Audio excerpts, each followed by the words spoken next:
ये समय लौट कर नहीं आएगा। इस समय को याद किया करेंगे। एक समय आया था भगवान इस धरा पर थे, हमारे सम्मुख थे, हमने उनको पहचाना था। लोग तो कहेंगे हमने पहचाना नहीं, हम कहेंगे हमने पहचाना था, हमने उसको देखा था, हमने उसका ज्ञान लिया था। फिर आगे कुछ निगेटिविटी होगी वो आएगी अंदर। हमने वो नहीं किया जो हमें करना चाहिए था, हमने वो नहीं किया जो हम कर सकते थे।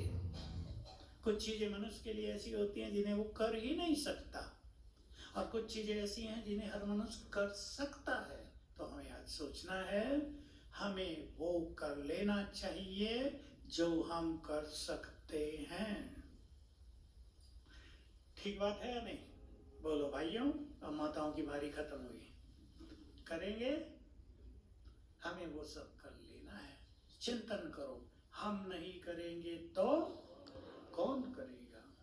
देखो, जिनके पास संपूर्ण ज्ञान हो, आज तक तो ज्ञान ही नहीं था, योग का भी ज्ञान नहीं था। किसी सन्यासी को, किसी आचार्य को, किसी बाहर के योगी को योग का ज्ञान नहीं है। वो तो आसन कराने वालों को योगाचार्य कह देते हैं, योग ऋषि। क्या? प्राणायाम कराता है। योग की डेफिनेशन तो शास्त्रों में भी है, आत्मा और परमात्मा का मिलन ही ज्ञान। हम सबको आज की मूल्य याद है सवेरे? महावीर जो आत्मा समझ बाबा को याद कर ले, योग युक्त हो जाए, उसके स्वरूप पर स्थिर हो जाए।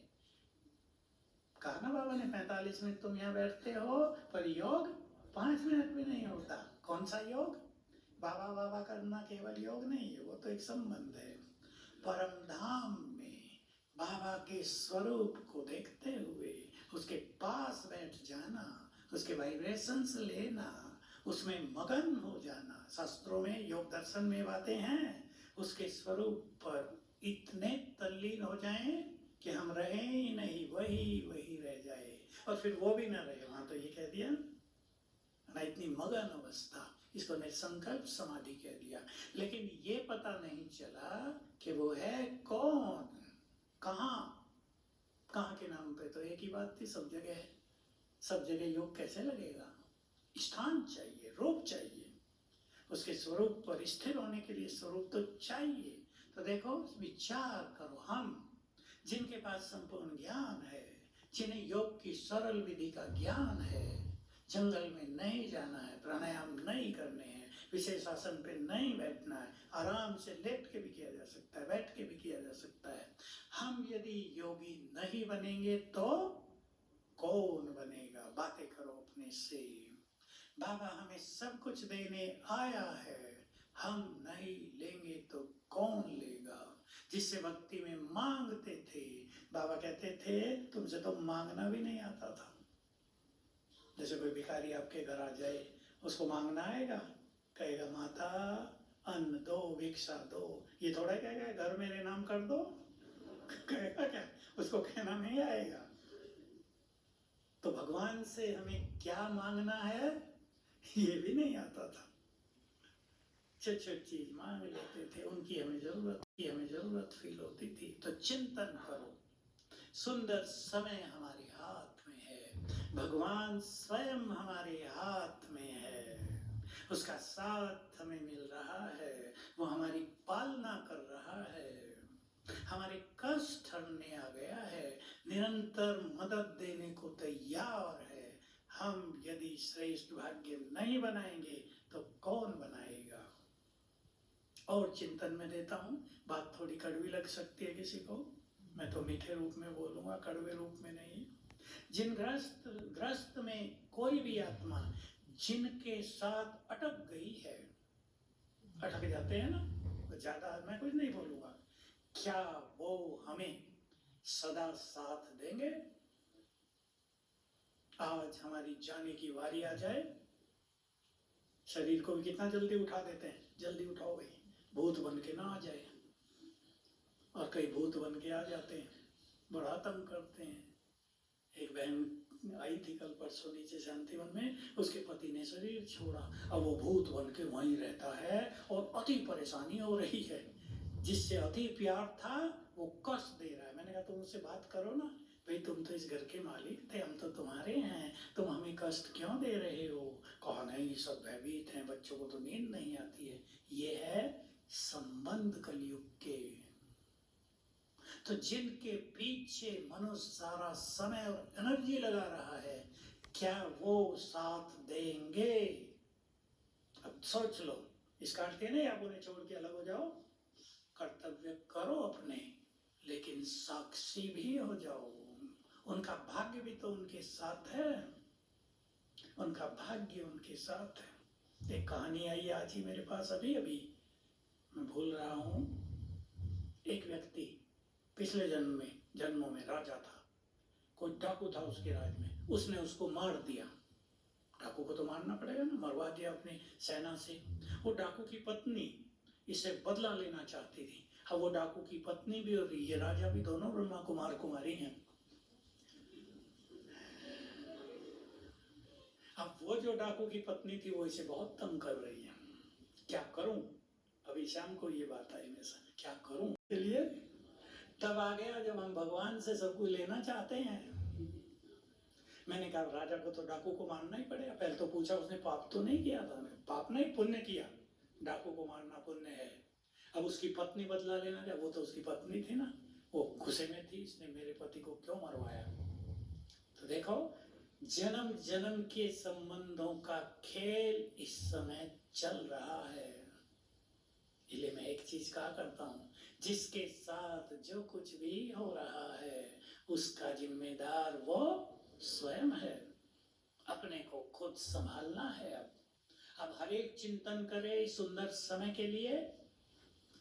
मेरे साथ साथ चिंतन करेंगे। मुझे बाबा से सब कुछ लेना है। बाबा हमें सब कुछ देने आए। भगवान बाबा, कोई ब्रह्मा बाबा नहीं, कोई मनुष्य बाबा नहीं, स्वयं शिव बाबा हमें सब कुछ देने आया है। मुझे उससे सब कुछ लेना है। वो मुझे राजाई देने आया है स्वर्ग की, मुझे उससे राजाई लेनी है। वो मेरा जन्म जन्म का श्रेष्ठ भाग्य बनाने आ गया है, मुझे संपूर्ण भाग्य लेना है। बाबा के शब्द हैं, बच्चे मैं तुम्हें अपना सब कुछ देकर खाली होकर वतन में जाकर विश्राम करता हूं। कितने गहन महावाक्य है। मुझे बाबा से सब कुछ लेना है, इतना लेना है, इतना लेना है कि किसी भी जन्म में किसी के आगे हाथ फैलाना न पड़े। एक कहावत है बहुत अच्छी ब्राह्मणों की, भगवान का हाथ पकड़ लो तो किसी के पैर पकड़ने नहीं पड़ेंगे। पकड़ते हैं ना जन्म जन्म, अब उसका हाथ पकड़ लो अच्छी तरह। तो चिंतन करें, मुझे सवेरे के समय को कैसे बिताना है। सवेरे बाबा वरदान देने आते हैं, मुझे उससे क्या और कैसे लेना है। वो ज्ञान देने आते हैं, मुझे उस ज्ञान से अपने जीवन को श्रेष्ठ बनाना है। ज्ञान का बल भरना है अपने जीवन में। आज तो बाबा कहते हैं ज्ञान स्नान नहीं, योग स्नान है, पर ज्ञान बल है बहुत बड़ा। ज्ञान हमारे लिए प्रकाश है जो राह दिखा रहा है। चिंतन करें, जिनसे भी हमारे हिसाब किताब हैं, जो जन्म जन्म का लेने आए हैं। कोई लेने आया है और कोई देने आया है। किसी को क्षमा कर दो, किसी से क्षमा मांग लो। ध्यान देना, बहुत हल्के हो जाएंगे रिश्तों की कड़वाहट। हो सकता है जो आपसे बदला लेने आया है वो आपका बच्चा बनकर आ गया हो, जिसको आपने बहुत सताया था वो आपका पति बनकर आ गया हो, जिससे आपने कर्ज लेकर दिया नहीं था वो पोतरा बनकर आ गया हो। बीमार शुरू से ही, अब लगाओ सारा उतारो, और उतारते ही चल रही है। हम तो रोते भी रहो साथ में। ये हो रहा है कई परिवारों में। इसलिए किसी को क्षमा कर दो, किसी से क्षमा मांग लो। कर लेना 7 दिन ये काम। और जिन्होंने हमें जन्म जन्म मदद की है, ये बहुत सुंदर बात है, जिन्होंने हमें जन्म जन्म मदद की है या नहीं, सबको की, हजारों ने की होगी, उनको सच्चे दिल से शुक्रिया करो और फिर आपके यहाँ गुड फ्रेंड बन जाएंगे। उनके वो संस्कार जागृत होंगे, यहाँ आपको हर कदम पे मदद मिलने लगेगी। तो हमें बहुत सुंदर समय से गुजर रहे हैं। युग परिवर्तन का समय है, आगे बहुत कुछ हम देखेंगे। क्या कहते हैं बाबा, वो देखोगे जो देखा नहीं जा सकता। बाबा के तो सिंपल शब्द होते हैं, देखना मासी का घर नहीं है। मुझे तो पता नहीं भाई मासी का घर कितना सरल होता है। हम तो बहुत छोटे थे तब मासियाँ बहुत प्यार करती थी, फिर तो कनेक्शन नहीं रहा। हम पढ़ाई में लग गए, फिर इधर आ गए। माताओं को पता होगा, कई मासी बैठी होंगी, वो कितना प्यार करती हैं। सहज नहीं होगा, इसलिए अपने को बहुत स्ट्रांग बनाने का समय है, ताकि हम रोने वाले नहीं, आंसू बहाने वाले नहीं, क्या बन जाएं? माताएं तो करती है ना वो काम, आंसू पहुंचने वाले बन जाएं। हम भूखे रहने वाले नहीं, भूखों को भोजन देने वाले बन जाएं। हम प्रकृति से कष्ट पाने वाले नहीं, प्रकृति को अधीन करने वाले बन जाएं। हम भगवान से मांगने वाले, उसको पुकारने वाले नहीं, उसको अपने साथ रखने वाले बन जाएं। उस पर भी हमारा अधिकार हो जाए। सभी चिंतन करेंगे हमें अगले कुछ सालों को कैसे बिताना है। भाइयों को मैं एक चीज कहूंगा, अपना पैसा इधर उधर अब ज्यादा इन्वेस्ट ना करो। कई लोग शेयर मार्केट में लगा देते हैं, और कई तो इतने बुद्धिमान होते हैं सारा का सारा लगा देते हैं। बुद्धिमानी है ये? लगाना ही है तो अपने परिवार के लिए रखकर फिर लगाओ।